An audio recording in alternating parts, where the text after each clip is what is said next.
and they dropped us in this bush in the middle of nowhere, and they just gave us tents to live in, and they said this is all we can do for now, because we don't have anywhere to place you. Hello, my name is Giselle Kalonji. I'm 32 years old. I'm a single mom, originally from the DRC, so that's the Democratic Republic of Congo. I've been in South Africa for about 27 years. I came here in 94 when I was 6. So I come from a big family, 4 brothers, 2 girls, so it's 6 kids in total. And when we came to South Africa, initially we stayed with my grandfather, so that's my dad's dad. Things were okay for I'd say about a year or so. And then they had an argument. They didn't always have a good relationship, my dad and his father. So when they got into the argument, my dad's dad basically told my dad to get out. Like, take your bags, take your children, and get out of my house. So we were still very fresh and new in South Africa, and we didn't know where to go. So we actually ended up in the streets of Hillbrow, in Joburg CBD, and we were homeless. So we slept in the parks, slept in the streets. I remember we used to ask, for money and food on the streets. And around this time, my mom fell pregnant. And obviously, when you are pregnant, you need to eat healthy, you need to eat enough foods and so on. But because she wasn't eating, the baby was born prematurely. His name was Gary, and he had Down syndrome, and he had like an underdeveloped heart. So he was born with a very weak heart. He was born, I remember it was December of 95, and he passed away in February of 96. So he was only 2 months old. And later on, as an adult, I remember asking my mom, like, how did we ever bury Gary? Because, we were poor. And she told me the story of how when they were at the funeral home, there was this lady that they didn't know. She was basically a complete stranger. And the lady basically felt bad for my mom, because she had just lost her baby. And she offered to buy the coffin and to pay for the whole burial. And because she asked to do it anonymously, she didn't know my baby brother's name. So he was basically buried as baby boy. That's what's written on his tombstone, because the lady didn't know his name. From then on, there used to be a Catholic church, and they used to basically, how they donate food and clothes and toys from people, and they hand that out to the needy. And that's basically how we survived for a while. What they ended up doing was they found like a house. It was like an abandoned house. And they let us stay in that house, but it was like a lot of families that were homeless. So each family would occupy one room. So we were 6 kids plus my parents, that's 8 people living in a room. And they had an agreement with shops like Pick n Pay and Checkers, because obviously when you put food on the shelves, like canned foods or salads or whatever, if it's expired, then you can't sell that. You need to remove that off the shelves. And sometimes they would deliver expired foods to us. So instead, let's say something has expired, but only by a day or 2, it's still edible, I guess. So instead of throwing that food away, they would, donate it to the church, and the church would then come drop the food to us. They used to do that every Monday. So you wait every Monday to eat, and sometimes, there would be stuff that was edible. Sometimes it was too rotten to eat. There were Mondays where they wouldn't deliver anything at all. I remember this one specific time. I laugh about it now with my siblings, because obviously we're not at that space anymore, but at the time it wasn't funny, They came, and the only thing that they dropped off was cat food, like in the cans. And, you haven't eaten in a week, and you're so hungry that you're willing to eat anything. It's not even for the taste, it's just to keep your stomach full, and we ate cat food. Like I said, I laugh about it now. Sometimes it's good to laugh at your own pain, you know. We'll be like, oh, we're cats. Like, we ate cat food, you know, but it tasted horrible. After some time, this abandoned house that we were living in, the church basically told us that we couldn't stay there anymore. They were basically going to renovate it. And we were once again stranded. So what this church did was they actually found a piece of land. It was like in the middle of nowhere, like in the bush. It was actually a township or a village. It's called Garankuwa in Pretoria. And it wasn't just us, it wasn't just my family. We were a bunch of families, basically refugees who were homeless and needy. And they dropped us in this bush in the middle of nowhere. And they just gave us tents to live in. And they said, this is all we can do for now, because we don't have anywhere to place you. You're basically gonna have to each family takes a tent, you set up the tent and you sleep there. And I always think to myself that in a way it was good that it happened when I was a kid. We were kids. By saying we, I'm referring to me and my 2 siblings. And the first 3 siblings were teenagers. So it must have been harder for them because we looked at it as camping. You know, we used to tell my mom, oh, mom, we're camping because we're now in the bush. And in order for us to cook, we used to basically start fire. You know, you fetch wood, branches from trees, and you get matches, and that's basically how we cooked. It was pretty raw. And the village where we lived, in order for us to get water, we had to basically go to the nearest town to fetch water from their taps. And I guess the people that lived in that town were not comfortable with us being there because they started complaining that, you know, there's a group of foreigners here. We don't know them. They're basically staying in this field. They're coming here to get water. So it made them uncomfortable.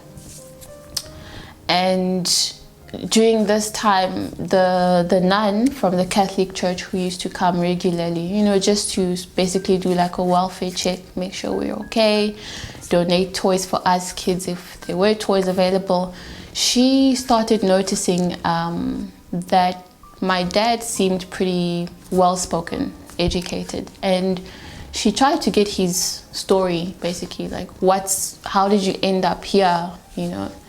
And when she found out that my dad was actually a civil engineer back in my country, she was shocked, you know, because you never think to yourself that, you know, when you look at a homeless person, you just assume that this person is homeless, but you don't know that they've got a story.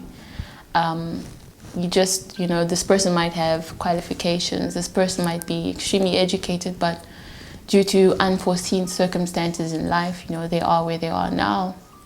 So my dad told her our story, what happened, and over time, because she was actually the founder of a non-profit organization, basically helping out refugees, people seeking asylum in South Africa, those who've maybe run away from war, orphans, and so on. So with time, she started asking my dad to help her out with certain tasks here and there. And as time went by, she actually gave him a position in that NPO or NGO. And that's when we moved out. We left that place and we managed to move into a 2-bedroom apartment in Pretoria West. I would say things were somewhat normal, although we still, you know, struggled financially. I actually remember when I was in grade 6, we used to have, I don't know if they still have that subject now, but back then it was called guidance or Bible studies.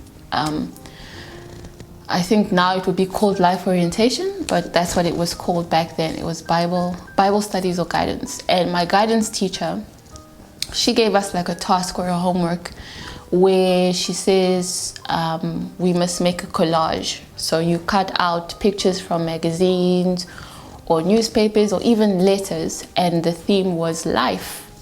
So in other words, she wanted you to basically say, what do you think about life, or what does life mean to you? So you're supposed to cut out pictures from magazines or letters, whatever you think represents life.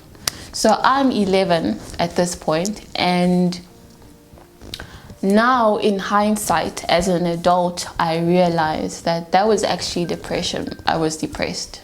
But at that age, I didn't know what depression was. I didn't understand what it was. I just knew that this is how I'm feeling. So I cut out pictures from a magazine of a person who is basically bound like this. So he's got chains around his wrists, chains around his legs and feet. I stick that on, and then I cut out a picture of a baby crying. That was, at my 11-year-old brain, what I thought was life. That's what life represented for me. So we hand in our books, and then she asks me, Giselle, do you mind staying after class? I just want to talk to you, you know? And I'm thinking maybe I'm in trouble, maybe I did something wrong. So class ends and I stayed back, and she just asked me, like, you know, I just want to know, like, is everything okay at home? Are you okay? Are you fine? I said, yeah, I'm fine, I'm okay. And she says, okay, you didn't do anything wrong, but I'm just curious, can you explain to me why you chose these pictures? Why? What does it mean to you? And my response to her was, when you are alive, you're stuck, you're chained. And she asked, why do you feel like that? And I said, because we're all here against our will. You know, your parents make you. Nobody asks you for your consent. You know, it's not like anyone comes to you and says, hi, you're about to be born. Do you mind? Do you want to come into the world? You know, you're born into the circumstances that you're born into. So I felt like you're stuck, you know. You're stuck in this world. It's the moment that you're born, you're stuck. And then she says, okay, why the crying little child? And she's like, well, because life is, and sorry, I said, because life is sad. And now, again, as an adult, I realize why she asked those questions. You know, she was probably concerned because if you were to ask a normal child, you know, to select pictures from a magazine, you know, kids are normally happy. They'll choose, I don't know, the sun, clouds, trees, flowers, water, you know, happy themes. And it wasn't normal for a child to have such a grim, dark view towards life. And I realized, you know, many years later that was actually when my depression started. I actually felt depressed. And I remember even having thoughts, you know, from a young age that I don't want to be here. I want to die. And it's just, you know, kids are, you tend to not compete, but you sort of look at your peers and you want what other kids have. I remember playing with, I mean, it sounds small, but it was big as a child, you know, like having a doll with no head, or a Barbie that doesn't have an arm, because it's donated toys. You know, we never owned our own toys. We never wore clothes that fit us, you know, like you go to the shops and they buy you a shirt. It was all donated clothes. It was either too big or too small. It had other kids' name tags, even our uniforms, you know. So that used to affect me a lot. Like I would look at other kids and be like, I wonder what it's like to have a brand new Barbie. What is it like to have a brand new teddy bear, you know? And that affected my self-esteem. I felt worthless. I felt like I'm not important. Other kids are important because, you know, they're spoiled, you know, they have a nice life, and here we are at home, we're eating once a day, sometimes we don't eat. It was rough. But that was my childhood in a nutshell. Fast forward into 2016, my mom was diagnosed with lung cancer. Basically, she used to complain to me that, you know, I feel exhausted, I'm tired. So I'd be like, okay, maybe you need to rest, you know, maybe you're cleaning too much. And she'd be like, no, it's not like just a small type of tiredness. I'm exhausted, like I feel drained. It was around this time that I actually got retrenched from the job where I was working. So I moved back in with her and my dad. And in hindsight, I realized that, you know, there was a reason why, you know, God made things happen that way. So anyways, I told her, okay, well, why don't you go to the doctor? And, you know, I thought maybe because she's got high blood pressure, I thought maybe it's just your blood pressure that's high. Just go to the doctor and get checked up. And she's like, no, it's fine. I'll monitor the situation. Some time goes by and then she starts saying, you know what, whenever I breathe in, something feels stuck. Like I'm not getting enough oxygen. I'm out of breath. So I'm like, Mom, why don't you just go to the doctor? I'm thinking maybe it's asthma. Maybe she's getting flu. Maybe it's a really bad case of the flu. So she goes to the doctor, and that same day she phones me and she says, I'm on my way home. I'm packing my bags. They said that I need to go for surgery. It's an medical emergency. So I'm like, what do you mean? She says, no, they said I've got water in my lungs, so they need to drain that water. I'm like, what do you mean water in your lungs? She said, I don't know, but I've got water in my lungs. It's a medical emergency. I need to go into theater. I said, okay. So she went into theater. I went to see her the next day with my siblings. And she had like it's called a catheter on the side of her chest. That's basically where they make a hole in your chest and they put a tube inside. So the tube allows the water that's in the lungs to be drained out. So, you know, obviously we're panicking because we don't understand what's this water in the lungs thing. And we asked her, like, what did the doctor say? She says, no, the doctor basically did a biopsy. And a biopsy is when they take a piece of whatever organ it is that's, whether it's your lungs or your kidney or whatever. They cut out a small piece and they send it to the lab to test and see what's wrong with you. So they said they cut out a small piece of her lung, her left lung, and they sent it to the labs, and then they discharged her. About, I'd say, a week or two later, she then tells us that they said she's got cancer. She's got lung cancer. They said it's stage 4, and they basically said that her left lung is completely calcified. So it's solid. It was rock solid, like a rock, and it seemed as though the cancer started in the colon and it spread to the left lung, and it was now spreading to the other lung. My mother, being the way she is, she was in denial. She says, no, I'm not going to die. I'm going to fight this. No, I don't have cancer. This was September 2016. And literally within the course of a couple of months, I watched my mother deteriorate. I mean, cancer is ugly. It destroys you from the inside out, you know. Someone that was walking around, was talking fine, all of a sudden she can't even leave her bed. She's wearing adult nappies. I had to bath her, you know. I had found a new job, but it's funny because even though it was a new job, I had to explain to my boss that, you know, my mother's got cancer. Can I please take time off from work to take care of her?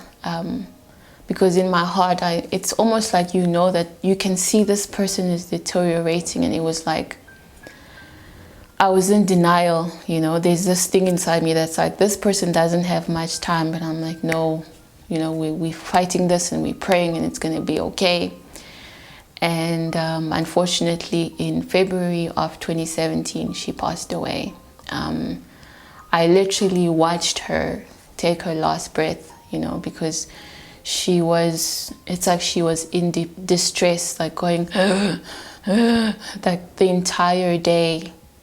She breathed like that the entire day. And I just watched, you know, how the machine shows your vitals, and it just started going lower and lower and lower, and they said there's nothing they could do. They gave her oxygen, an oxygen mask, but she just slowly slipped into, I don't know if it was a coma. She wasn't responsive, and yeah, she passed away. My mother was my best friend. Me, her, and my sister were really close, and it was really, really hard on me. My depression was super, super bad. You know, at that, when you're in that type of situation, you wonder, you know, am I ever going to get out of this? Because I felt like, look, I'm a tough person, I'm a strong person, but this, I don't know if I can overcome this. Because it was, I mean, you always think to yourself, you know, someone passes away from cancer, like it's a colleague, or you're watching TV, but when it hits hard, it hits someone that you hold so dear. It was rough, you know, and I remember feeling like, even at her funeral, I felt like, it's like I told God, you took away my reason to live. Like, why must I be here, you know? And even as they were burying her, I remember looking at the coffin going down, but it's like I wasn't present. I was there physically, but I can't tell you where mentally I was. It's like I was dreaming, you know. And for 2 years, I cried for my mother. I cried for her every single day. And I used to tell God, like, okay, why don't you just take me? Let me go be with, you know, where she is. And I consider myself a spiritual person. I normally will have dreams about things that's happening in my life or my siblings' lives or whatever. And one day I had a dream where someone knocked at the door. So I opened the door, and it's my mom, and she looked like a queen. I mean, it's not how she looked like when she passed away, you know, the sickly look, the no hair and the weight loss. She looked beautiful, like perfect skin, you know. And I said, Mama, and that's mom in French, and I said, Mama, Mom, you're here. And I hugged her so tightly. And it's like, it's almost like she came to comfort me, like she felt my pain. And in the dream, it's like we spent the whole day together just laughing and talking. And I asked her, so Mom, what is it like there in heaven? And she says, I can't tell you. Almost like they're not allowed to talk about, I don't know if I'm making sense, like they're not allowed to talk about heaven. And she's like, I can't tell you. And I'm like, okay, but at least tell me, like, do you remember? Do you remember me? Do you remember us? Do you remember your life here? She says, yes, I remember everything. The only thing I don't remember is how I transitioned to that side. And I said, are you okay? She said, I'm fine. And she told me, don't forget, you know, I love you very much and I'm proud of you.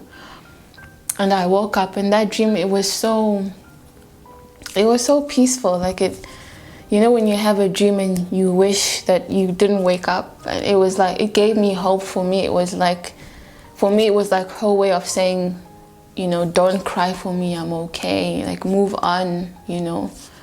It gave me so much peace in my heart. So it was around this time that I met the father of my current baby. So at the time, I was a few months away from my 31st birthday.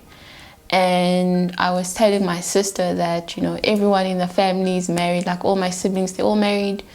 They've all got kids, and, you know, whenever I'm in a relationship, it doesn't work out. I get cheated on, or, you know, I seem to have bad luck with men. And so she told me, you know what, you need to fast. You need to fast for 3 days. It's called the Esther fast. So you don't drink water, you don't eat for 3 days straight on, and you pray. She gave me like prayer points to pray, and I'm like, okay, I'm gonna do it. So I prayed. I did my fasting for 3 days. And at the time, I was registered on a dating site, but I never used to go there and speak to anyone. You know, I just log on and see who liked my profile and just log out. So coincidentally, the day that I broke my fast, I just went onto the dating site, just like I used to do normally, see what's going on. And this guy, you know, sends me a message saying hi, and, you know, we started talking, and it got to a point where we used to chat every single day. Like, there wasn't a single day that we didn't speak. Every day, like, how was your day? Like, we had like I would say like a connection. It was a very strong connection. And stupid me, I thought to myself, oh, okay, maybe this is a sign. Maybe this is God answering my prayers, you know, because he seemed perfect, you know, at the time. So shortly after we met, it was very quick, and I fell pregnant. So I felt, okay, you know, things are finally happening for me. There's a baby coming. And I think about a month, I was about a month pregnant, and he proposed to me. He bought me an engagement ring. We started talking about marriage, and, you know, again, I felt that, okay, it's finally happening. And I had told him, you know, I don't want to convert to Islam. I want to remain Christian. If we get married, I'm remaining Christian. And he said, okay, it's cool, no problem. So one day he tells me, listen, I've spoken to my mom, and apparently there's this girl, this 18-year-old girl, that's saying that she's pregnant with my child, and her family is blackmailing my mom for money. Now, that story did not make sense at all, because, I mean, if someone approaches you and tells you your son is responsible for my pregnancy, pay me money so I don't spread the news around, as a mother, you're going to ask your son, look, there's this girl, do you know her? Is this your baby, you know? So it didn't make sense, to be honest. It just did not make sense. So I started pressing on. I'm like, please tell me the truth about this, because something just doesn't add up. Again, I pressed on. I'm like, this story with this girl does not make sense. Do you mind giving me her number? I want to call him and find out for myself. When I said this, finally he tells me the third version. He says, okay, well, actually, I was, you know, sleeping with this girl. We were not in a relationship. I didn't love her. She meant nothing to me, blah, blah, blah, but she fell pregnant. So, you know, it kind of took away from my experience, because it's, you know, my first kid, first time being pregnant. I felt like, you know, I couldn't be happy, you know, with the pregnancy, because now I'm just a baby mama, you know. I mean, he's made another girl pregnant who, our pregnancies are basically a month apart, you know.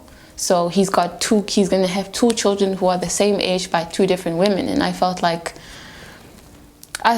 he tricked me, because he kept this from me, you know. When you start a relationship, you must be honest with the person, and he tricked me into falling in love with him, and he made me think he was someone that he's not.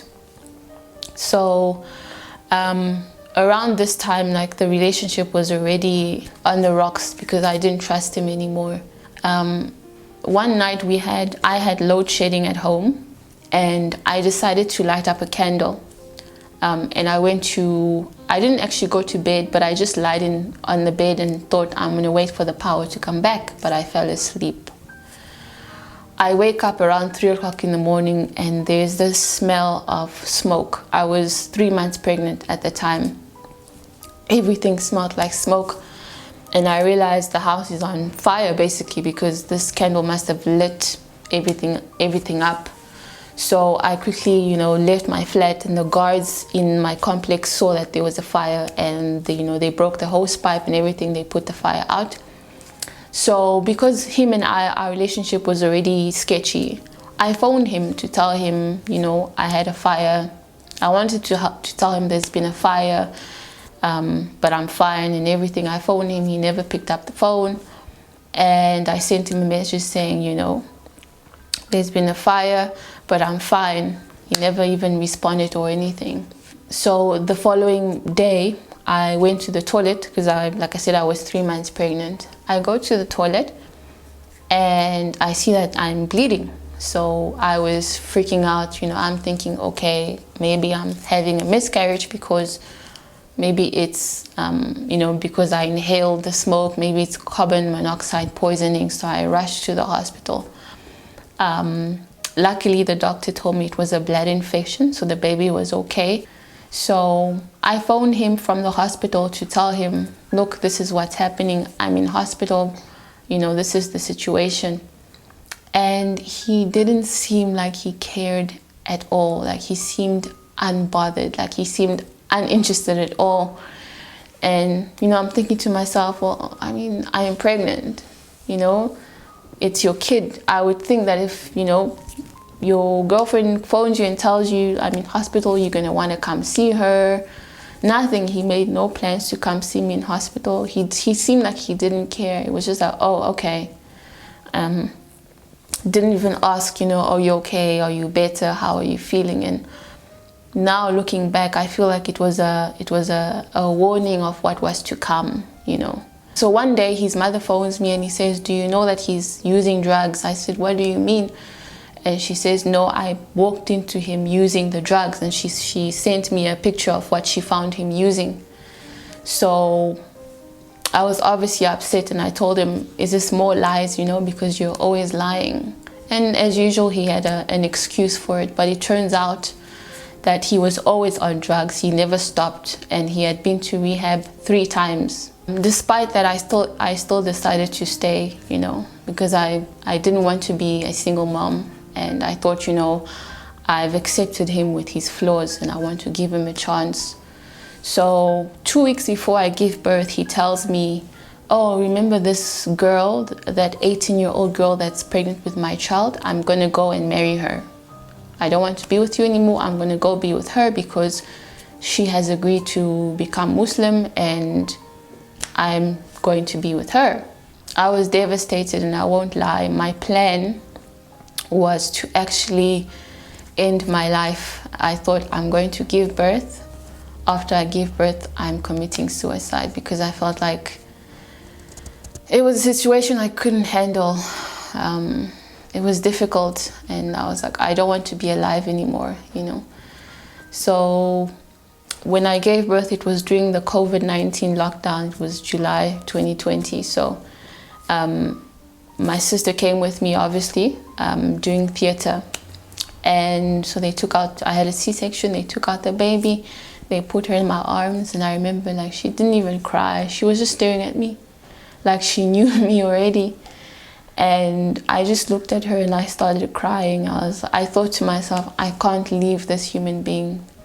I can't leave her, Whatever I do, I need to fight my depression for my child. And I remember in the ward that I was in, there was a lady next to me who had also given birth, and her husband had been there for a short period of time, and he was crying. He was so emotional, because he's seeing the baby for the first time, and he was telling her oh, thank you for giving me a child. And I remember looking at them and I felt sad, because that situation was a contrast of what I was going through, There was no baby daddy with me. There was no one's happy. And, the father of your child thanking you for having their child. There was no one. So I just broke down and I started crying, because it was, I sort of envied that woman. I wonder what that feels like. My dad told me you can't force someone to love his child. So right now, I actually work 2 jobs. My child is my motivation. Her name is Lola. And Lola means heaven or paradise in Lingala, which is a language we speak in DRC. So she's a gift from heaven. And I feel like, even though it's difficult, I've been through what I've been through, but at the end of the day, she's worth it. And, the only thing I can do is shower her with as much love as I can, that she doesn't feel the absence of her father in her life, My goal is to be the best mother and father that I can be to her. And I feel like one day it's going to hit him, that there's a human being out there, it's my kid, and I'm not taking care of her, I'm rejecting her. I feel like God will deal with him, you know. It's not up to me to teach him that lesson. It's not up to me to lecture him, but it's going to hit him, you know, that he's got a child and he's basically not acknowledging her at all. And also, you know, given the childhood I've had, I feel like it's given me strength. It's taught me to basically not be materialistic, to not take the life you have for granted. You know, when you see someone that's homeless on the streets or at the robots asking for money, acknowledge them. You know, you don't need to be like, no, I don't have anything. Just say, I'm sorry, I don't have. Because sometimes, you know, being homeless makes you feel like you're nothing, like you're worthless, you know. And sometimes you can just smile at a person, make them or show them, you know, that I see you, you know, that you're important. And I feel like if I went through what I went through, God knows why. God knows why he put me in that situation, you know. And I still cry. I still have days when I cry. I still have days where I feel alone. I still have days where I feel like, you know, my child doesn't have a dad. What am I going to tell her? You know, when she starts asking, where's my father? When I look at her, it breaks my heart because she looks like him, you know. It's like looking at a baby version of him. It breaks my heart, but through it all, I survived. And at the end of the day, I feel like God is there. I'm a strong believer in karma. You know, whatever you do, you sow what you reap.